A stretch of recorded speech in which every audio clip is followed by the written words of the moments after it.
اللہ کے رسول وہ ماں کبھی بھی اپنے بچے کو آگ میں نہیں ڈالے گی. بچے کی محبت اتنا غالب آئے جائیں گے ان کو کہ وہ کبھی بھی اپنے بچے کو آگ میں نہیں ڈالے گی.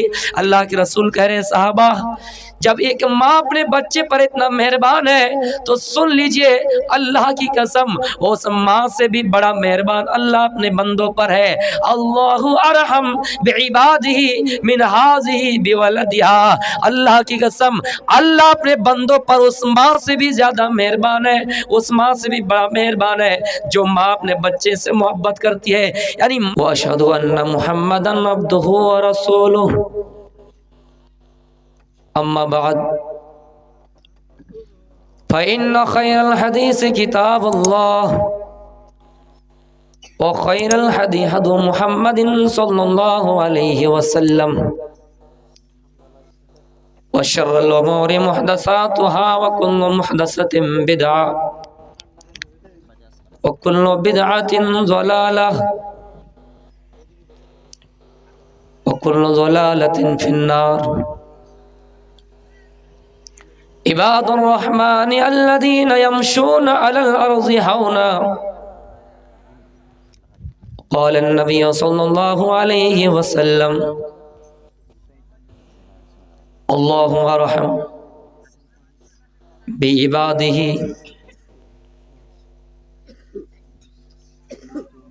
മഹീദേവസ്യ സവിതു പരിഷ്ടുതി മഹാനൈമാദിത്തോളു തപസാ പ്രസ്താത്യന്യായ. ایک ہی صف میں کھڑے ہو گئے محمود و ایاز, ایک ہی صف میں کھڑے ہو گئے محمود و ایاز. نہ کوئی بندہ رہا نہ کوئی بندہ نواز.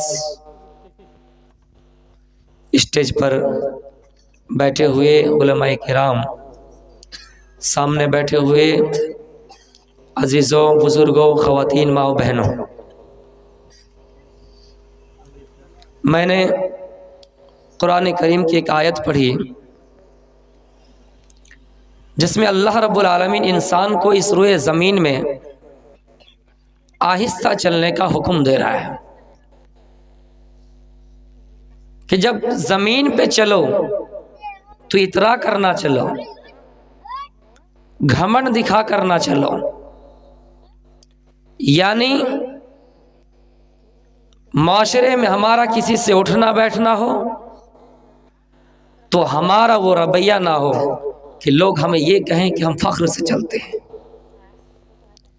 میں سیدھے آپ کو اللہ رب العالمین اور بندہ کے درمیان جو رشتہ ہوتا ہے ان کی طرف لے کر چلنا چاہتا ہوں. جس طرح ایک باپ اور بیٹے کے اندر نسبت ہوتی ہے, رشتہ ہوتا ہے, اسی طرح مالک اور غلام کا بھی ایک رشتہ ہوتا ہے. اور جس دن غلام اپنے مالک کی حقیقت اور اپنے مالک کو صحیح معنی میں پہچان جائے گا وہ اپنی زندگی میں کامیاب ہو جائے گا. دنیا میں سب سے زیادہ کوئی اگر کسی سے پیار کرتا ہے, محبت کرتا ہے, کوئی ذات اگر ایسی ہے تو وہ ماں کی ذات ہے. لیکن اس ماں سے بھی انسان سے پیار کرنے والا اللہ تعالیٰ کی ذات ہے. تھوڑی دیر کے لیے آپ کے ساتھ کہیں حادثہ ہو گیا, ایکسیڈنٹ ہو گیا آپ اور ہاسپٹل میں ایڈمٹ ہو گئے, دوست دیکھنے گئے, تھوڑی دیر رہا آپ کے پاس, چلے آئے, بھائی گیا چلے آئے. دنیا میں آپ چاہے کسی بھی کو عیادت کے لیے بلائیں یا وہ اپنے سے جائیں, وہ جائیں گے چلے آئیں گے. لیکن واحد ذات ماں ہے جو ہمیشہ اپنے بچوں کے عیادت میں, اپنے بچے کی یاد میں وہ تڑپتی رہے گی. ایک جنگ کے اندر کچھ قیدی لائے گئے گرفتار کر کے, اس قیدی میں ایک عورت بھی تھی. اس مثال کو غور سے سنیے گا. اس قیدی میں ایک عورت بھی تھی جن کا ایک بچہ گم ہو گیا تھا. جنگ کے اندر اس عورت کا بچہ گم ہو گیا. ماں اپنے بچے کو ڈھونڈنے میں لگ گئی. قیدیوں کے اندر چہل قدمی ان کی شروع ہو جاتی ہے اور وہ اپنے بچے کو ڈھونڈنا شروع کر دیتی ہے۔ ماں کا پستان دودھ سے بھرا ہوا تھا، ماں کا دل اپنے بچے کی طرف تھا، ماں کا دھیان اپنے بچے کی طرف تھا۔ اس کو یہ بھی پتا نہیں کہ مجھے بھی قیدی بنایا گیا ہے اور مجھے قیدی کے صف میں کھڑا کر دیا گیا ہے، اسے یہ معلوم نہیں تھا۔ اپنے بچے کی یاد میں اپنے بچے کو ڈھونڈنے میں مگن تھی، بچے کو وہ ڈھونڈنے میں مشغول تھی۔ کبھی ادھر جاتی کبھی ادھر جاتی کہ بچہ مل جائے، بچہ نہیں مل رہا ہے۔ کسی کی گود میں جب بچہ دیکھتا وہی بچے کو اپنے سینے سے لگا لیتی اور دودھ پلانا شروع کر دیتی۔ میرے بھائیو، اس کو یہاں تک پتہ نہیں چلتا کہ یہ میرا بچہ ہے یا دوسرے کا بچہ۔ جب کسی کے گود میں بچہ دیکھا، جب کسی کے پاس بچہ دیکھا، وہ یہ سوچتی تھی کہ یہی میرا بچہ ہے اور اپنے بچے کو دودھ پلانا شروع کر دیتی تھی۔ اللہ کے رسول نے دیکھا آخر اس عورت کو کیا ہو گیا ہے۔ اس حدیث کو بیان کرنے والے عمر بن خطاب ہے۔ یہ حدیث بخاری شریف میں بھی ہے، مسلم شریف میں بھی ہے۔ امام بخاری کتاب الآداب کے اندر اس حدیث کو لائے ہیں۔ وہ عورت جب بھی کسی بچے کو دیکھتی ہے، وہ عورت جب بھی کسی بچے کو دیکھتی اپنے سینے سے لگا لیتی اور دودھ پلانا شروع کر دیتی۔ اللہ کے رسول کہہ رہے صحابہ سے، او صحابہ، اس عورت کے اندر بچے کی محبت دیکھو، اس عورت کے اندر بچے کی تڑپ دیکھو۔ جب جس بچہ کو دیکھتی ہے اسی کو دودھ پلانا شروع کر دیتی ہے۔ آخر ان کے ساتھ کیا معاملہ ہوا ہے؟ کہنے لگا اس عورت کا بچہ گم ہو گیا ہے اور یہ اپنے بچے کی تلاش اور جستجو میں ہے کہ ان کا بچہ مل جائے، اسی کی جستجو میں اور وہ اپنے بچے کو دودھ پلا رہی ہے۔ میرے بھائیوں، اللہ کے رسول صحابہ سے پوچھ رہے ہیں، او صحابہ، اگر اس عورت کو حکم دیا جائے، اس عورت سے کہا جائے کیا اے عورت تم اپنے بچے کو آگ میں ڈال دو، آگ میں ڈال دو، اس عورت سے کہا جائے کہ تم اپنے بچے کو آگ میں ڈال دو، تو کیا یہ عورت ڈالے گی؟ جواب آیا کہ نہیں۔ اگر کوئی ڈالنا چاہے تو ماں کے اندر جب تک طاقت ہے ماں لڑے گی۔ جیسے آندھیوں کے موسم میں، برسات کے موسم میں ماں اپنے بچے کو اپنے پروں کے نیچے، آنچل کے نیچے، دامن کے نیچے چھپائے رکھتی ہے۔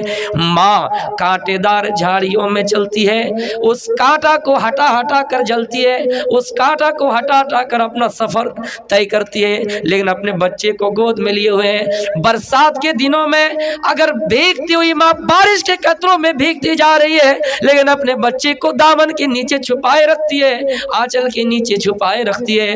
وہ ماں کیسے ہو سکتا ہے کہ اپنے بچے کو آگ میں ڈال دے؟ اے اللہ کے رسول، وہ ماں کبھی بھی اپنے بچے کو آگ میں نہیں ڈالے گی۔ بچے کی محبت اتنا غالب آئے جائیں گے ان کو کہ وہ کبھی بھی اپنے بچے کو آگ میں نہیں ڈالے گی۔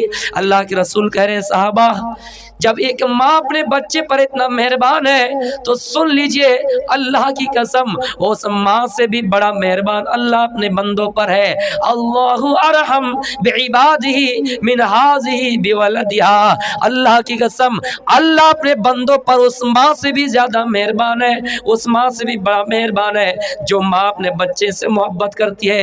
یعنی ماں سے بھی زیادہ مہربان اور محبت کرنے والا اللہ تعالیٰ کی ذات ہے اپنے بندے پر میرے بھائیوں۔ اور یہاں ارحم کا لفظ استعمال کیا یعنی رحمان۔ الحمدللہ رب العالمین الرحمن الرحیم۔ الرحمن اللہ کے ایک صفتی ناموں میں سے ایک نام ہے، یعنی یہ رحمان جو ہے ہر اس بندے کے ساتھ اللہ کا رحم ہے جو چاہے جیسا بھی ہو۔ اللہ اپنے بندوں پر اتنا بڑا مہربان ہے، لیکن جب بندہ اللہ تعالیٰ کو پہچانے گا کہ میرا خالق کون ہے، بڑا ہوا، چلنے کے لائق ہوا، عقل کام کرنا شروع کیا، کوئی دیوی دیوتا کی پوجا کر رہا ہے، کوئی چاند کی کر رہا ہے، کوئی سورج کی کر رہا ہے، کوئی کچھ کر رہا ہے، کوئی شراب پی رہا ہے، کوئی دارو، کوئی بیئر وغیرہ، کچھ نشے کی شکل وغیرہ میں کوئی کچھ کر رہا ہے، تو جب وہ انسان بڑا ہوتا ہے تو ان کو ایک سوچ ہوتی ہے، چاہے عورت ہو یا مرد، ان کو ایک سوچ ہوتی ہے کہ آخر یہ جو شراب پی رہا ہے یا پھر کسی کو مان رہا ہے تو کیا ان کی حقیقت کیا ہے؟ آپ کو احساس ہوگا کہ ہم کو پیدا کرنے والا کون ہے؟ وقتی طور پر میرا باپ، پھر میرا باپ کو پیدا کرنے والا کون ہے؟ میرا دادا۔ تو آخر کوئی ایسا انسان تو ہوگا جس کو پیدا کرنے والا کوئی نہیں ہے۔ تو اس طریقے سے انسان اگر سوچتا ہے تو اپنے حقیقی خالق کی طرف اس کو پتہ چلتا ہے کہ میرا حقیقی معبود کون ہے۔ اس لیے میرے بھائیوں، لا الہ الا اللہ کا ترجمہ عام طور پہ جو لوگ کرتے ہیں کہ اللہ کے علاوہ کوئی معبود نہیں ہے، تو میرے خیال سے اتنا صحیح نہیں ہے۔ اس کا ترجمہ یہ کرنا چاہیے کہ اللہ کے علاوہ حقیقی معبود کوئی نہیں ہے۔ یعنی معبود کا مطلب یہ ہوتا ہے کہ جن کی پرستش کی جائے، جن کی عبادت کی جائے۔ ہندو لوگ چاند کی عبادت کرتے ہیں، تو چاند بھی ایک طرح کے معبود ہو گئے۔ فرعون کے ماننے والے کئی لوگ تھے، تو فرعون بھی معبود ہو گئے، لیکن حقیقی معبود نہیں۔ یعنی جو اصل معنی ہوتا ہے معبود کا اور وہ لائق ہوتے ہیں تو اللہ تعالیٰ کی ذات ہے میرے بھائیوں۔ اس لیے لا الہ الا اللہ کا معنی یہ ہوگا کہ اللہ کے علاوہ حقیقی کوئی معبود نہیں ہے۔ تو جب بندہ انسان بڑا ہوتا ہے تو سب سے پہلے اپنے مائنڈ میں لاتا ہے کہ ہم کو پیدا کرنے والا میرا باپ ہے اور میرا باپ کو پیدا کرنے والا دادا ہے۔ اسی طرح کرتے کوئی آخری انسان ہوگا جو حضرت آدم علیہ السلام ہے، جن کو پیدا اللہ رب العالمین نے کیا ہے۔ اور مان کے چلیے کہ ٹرین، ایک مثال لے لیجئے، ٹرین میں 10 ڈبے ہیں، آخری جو ڈبہ ہے ان کو کھینچنے والا کون ہے؟ 9 نمبر پر جو ڈبہ ہے وہ کھینچ رہا ہے، اور پھر 9 نمبر کا جو ڈبہ ہے اس کو 8ویں نمبر والا ڈبہ کھینچ رہا ہے۔ تو آخر کوئی ایسا ڈبہ ہوگا نا جو خود اپنے طاقت سے چلتی ہے۔ تو جس دن انسان یہ اپنے اندر بٹھا لے گا اس چیز کو سمجھ جائے گا، وہ کبھی باطل معبود کی عبادت نہیں کریں گے اور وہ کبھی بھٹکے ہوئے راہ پر نہیں چلیں گے میرے بھائی۔ تو یہ کہہ رہا تھا بندہ جس دن اللہ کو پہچان لے گا اللہ بھی اس کو پہچانے گا۔ اللہ کیسے پہچانے گا؟ دیکھیے ایک مثال لیجیے، اس گاؤں میں کوئی مکھیا ہے، مکھیا نے کہہ دیا تمام لوگوں کو کہ تم لوگ ایک کام کرو، 1 مہینہ تک مسلسل میرے لیے پھل جمع کرو۔ سارے بستی کے لوگ پھل جمع کرنا شروع کر دیے، میٹھا میٹھا پھل جمع کیا، کوئی کچا پھل جمع کیا۔ یعنی ان کو معلوم تھا کہ میرے بادشاہ کا حکم ہے، میرے آقا کا حکم ہے، میرے مالک نے حکم دیا ہے کہ پھل جمع کرو۔ پھر بادشاہی کے لیے یعنی بادشاہ نے کہہ دیا، او میرے وزیروں، او میرے وزیروں، او میرے درباروں، تم میرے لیے اچھے اچھے پھل کا انتظام کرو، تم میرے لیے اچھے اچھے میٹھے میٹھے پھل کا انتظام کرو۔ جو اپنے معبود کی حقیقت میں عبادت کرتا ہے، جو اللہ کو حقیقت میں معبود مانتا ہے، ان کی عبادت دلجوئی کے ساتھ کرتا ہے، وہ اچھے اچھے پھلوں کو جمع کریں گے۔ اور جو لوگ اللہ کی عبادت میں کمی کرتے ہیں، نماز ادا کرتے ہیں تو صحیح طریقے سے نہیں کرتے ہیں، مسلمان ہے، کلمہ پڑھنے والا ہے، لیکن ان کی عبادت میں رغبت نہیں ہے، ان کی عبادت میں دلچسپی نہیں ہے، نماز پڑھتا تو صحیح طریقے سے نہیں پڑھتا ہے، روزہ رکھتا تو کبھی رکھتا ہے کبھی نہیں رکھتا ہے، دانی ہے جہاں پہ دینے کی ضرورت ہو تو وہاں پہ نہیں دیتا ہے میرے بھائیوں۔ یعنی عبادت میں کمیاں کرتے ہیں۔ وہ انسان اپنے بادشاہ کے حکم کے مطابق پھلوں کو جمع کر دیتا ہے، حکم تھا جمع کر دیے، جمع کر کے بادشاہ کے سامنے پیش کر دیے۔ بادشاہ نے کہہ دیا، او میرے وزیروں، تم سب اپنا اپنا پھل اپنے اپنے پاس رکھ لو، جو محنت کیے ہو، جو نتیجہ ملا ہے اپنے اپنے پاس رکھ لو، اور آج کے بعد سے ہماری طرف سے تم کو کھانا نہیں دیا جائے گا، کھانا نہیں دیا جائے گا، اسی کھانا پر تم زندگی گزارو۔ پہلے بادشاہ نے کیا کہا تھا کہ ہمارے لیے جمع کرو، اب آخر میں کہہ رہا جو جیسا اعمال کیا، جو جیسا محنت کیا وہ اس اپنے حساب سے رکھ لو۔ تو جنہوں نے اچھی محنت کی ہوگی، جنہوں نے اچھی نیکیاں کی ہوگی، نیکی کے کام کیے ہوں گے، ان کا عمل صحیح رہے گا کہ نہیں، ان کا رزلٹ اچھا رہے گا کہ نہیں، اور وہ اسی رزلٹ کے بنا پر جنت جائے گا، جنت کا حقدار بنے گا۔ لیکن دنیا میں اگر غفلت سے کام لیے ہوں گے، صحیح سے عبادت نہیں کی ہوگی، صحیح طریقے سے نماز نہیں پڑھی ہوگی، روزہ نہیں رکھا ہوگا، تو اس کا حشر و نصر جہنم ہوگا۔ سیم وہی مثال ہے۔ اللہ یہ نہیں کہتا کہ بندو نماز پڑھو میری ضرورت ہے، عبادت کرو میری ضرورت ہے، روزہ رکھو میری ضرورت ہے، نہیں، بلکہ ایک امتحان ہے، آزمائش ہے، تم محنت کرو، تمہیں محنت کا بدلہ پورا ملے گا، صلہ ملے گا، اور اسی صلہ کے حساب سے تمہارا اعمال تمہیں بدلہ ملے گا، اور اس کے حساب سے تمہارا ٹھکانہ جنت اور جہنم ہوگا۔ اس مثال کو غور سے سنیے گا۔ یعنی اللہ کو ہماری عبادت کی ضرورت نہیں ہے، بلکہ ہمیں ضرورت ہے کہ ہم اپنے مالک کو پہچانیں، اور اس دنیا میں اپنی من مطابق زندگی نہیں گزارنی چاہیے۔ اس کو بھی غور سے سنیے، اس دنیا میں اگر من مطابق زندگی گزاریے گا تو قیامت کے دن اللہ تعالیٰ اپنے حساب سے آپ کو زندگی عطا کرے گا۔ یعنی دنیا میں ہم جیسا چاہیں اعمال کر لیے، اللہ نے کہا نماز پڑھو تو ہم نہیں پڑھے، اللہ نے کہا بھلائی کا حکم تو بھلائی کے کام نہیں کیے، اللہ نے کہا برائی نہ کرو تو ہم برائی کر لیا، یعنی اپنی من مطابق زندگی گزارے تو اللہ کہے گا قیامت کے دن آئے فلاں شخص دنیا میں تم نے جیسا چاہا تھا عمل کیا تھا، آج سن لو میں جیسا چاہوں گا تمہارا ٹھکانہ کر دوں گا۔ لیکن میرے بھائیوں اس دنیا میں رب چاہے زندگی گزاریے گا تو اللہ سے کہہ سکیے گا اللہ میں نے آپ کے مطابق دنیا میں زندگی گزاری تھی، آج آخری تمنا یہ ہے کہ آپ مجھے اپنے حساب سے ٹھکانہ دیجئے، جنت دیجئے۔ اس دن بندہ اللہ سے کہہ سکے گا لیکن ہمارے پاس وقت ہی نہیں رہے گا، چانس ہی نہیں رہے گا، ہمارے پاس موقع ہی نہیں رہے گا، تو ہم اللہ سے کیسے کہیں گے اللہ ہمیں جنت دیجئے؟